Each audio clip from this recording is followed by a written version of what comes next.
എന്താണ് ഭരണഘടന എന്ന് വെച്ചാൽ ഒരു രാജ്യത്തിൻ്റെ അടിസ്ഥാന നിയമങ്ങളെയാണ് ഭരണഘടന എന്ന് പറയുന്നത് അല്ലേ.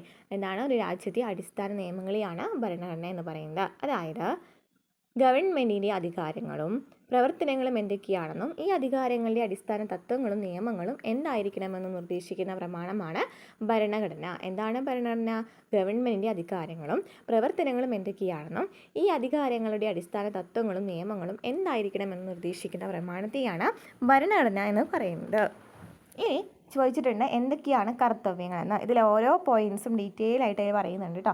അപ്പോൾ എന്തൊക്കെയാണ് ഭരണഘടനയുടെ കർത്തവ്യങ്ങൾ? വ്യത്യസ്ത വിഭാഗത്തിൽപ്പെട്ട ആളുകൾക്കിടയിൽ സഹകരണവും കൂട്ടായ്മയും വർദ്ധിപ്പിക്കുന്നു. എന്നാണ് വ്യത്യസ്ത വിഭാഗത്തിൽപ്പെട്ട ആളുകൾക്കിടയിൽ സഹകരണം കൂട്ടായ്മ വർദ്ധിപ്പിക്കുന്നു. നിയമം നിർമ്മിക്കേണ്ടത് ആരാണെന്നും പ്രധാനപ്പെട്ട തീരുമാനങ്ങൾ എടുക്കേണ്ടത് ആരാണെന്നും ഭരണഘടന നിർദ്ദേശിക്കുന്നുണ്ട്.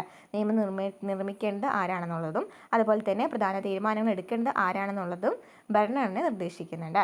ഭരണഘടന ഗവൺമെൻറ്റിൻ്റെ അധികാരങ്ങൾക്ക് പരിധി നിർണ്ണയിക്കുന്നു. ഭരണഘടന ഗവൺമെൻറ്റിൻ്റെ അധികാരങ്ങൾക്ക് പരിധി നിർണ്ണയിക്കുന്നു. ഭരണഘടന പൗരന്മാരുടെ അവകാശങ്ങൾ സംരക്ഷിക്കുന്നു. ഭരണഘടന ജനങ്ങളുടെ ആഗ്രഹങ്ങളും അഭിലാഷങ്ങളും പ്രതിഫലിപ്പിക്കുന്നു. അപ്പോൾ പ്രധാനമായിട്ടും പഠിക്കേണ്ട കർത്തവ്യങ്ങൾ ഏതൊക്കെയാണ്? വ്യത്യസ്ത വിഭാഗത്തിൽപ്പെട്ട ആളുകൾക്കിടയിൽ സഹകരണവും കൂട്ടായ്മയും വർദ്ധിപ്പിക്കുന്നു. അതുപോലെ തന്നെ നിയമം നിർമ്മിക്കേണ്ടത് ആരാണെന്നും അതുപോലെ തന്നെ പ്രധാനപ്പെട്ട തീരുമാനങ്ങൾ എടുക്കേണ്ടത് ആരാണെന്നൊക്കെ ഭരണഘടന കൃത്യമായിട്ട് പറയുന്നുണ്ട്. ഇനി ഭരണഘടന ഗവൺമെൻറ്റിൻ്റെ അധികാരങ്ങൾക്ക് പരിധി നിർണ്ണയിക്കുന്നുണ്ട്. ഗവൺമെൻറ് അധികാരങ്ങൾക്ക് പരിധി നിർണ്ണയിക്കുന്നുണ്ട്. നമുക്കിത് സ്റ്റേറ്റ്മെൻ്റ് ആയിട്ടൊക്കെ ചോദിച്ചിട്ടുണ്ട് അല്ലേ. കഴിഞ്ഞ ക്വസ്റ്റ്യൻ പേപ്പറൊക്കെ നോക്കുകയാണെന്നുണ്ടെങ്കിൽ കാണാം ഈ ഒരു ഗവൺമെൻറ് അധികാരങ്ങൾക്ക് പരിധി നിർണ്ണയിക്കുന്നില്ല എന്നൊക്കെ പറഞ്ഞിട്ട് സ്റ്റേറ്റ്മെൻറ്റ് വന്നിട്ടുള്ളതാണ്. ഇനി പൗരന്മാരുടെ അവകാശങ്ങൾ സംരക്ഷിക്കുന്നു. അത് നമുക്കറിയാവുന്ന കാര്യമാണ്. പിന്നെ ജനങ്ങളുടെ ആഗ്രഹങ്ങളും അഭിലാഷങ്ങളും പ്രതിഫലിപ്പിക്കുന്നു. പ്രധാനപ്പെട്ട കർത്തവ്യങ്ങൾ പഠിച്ചല്ലോ.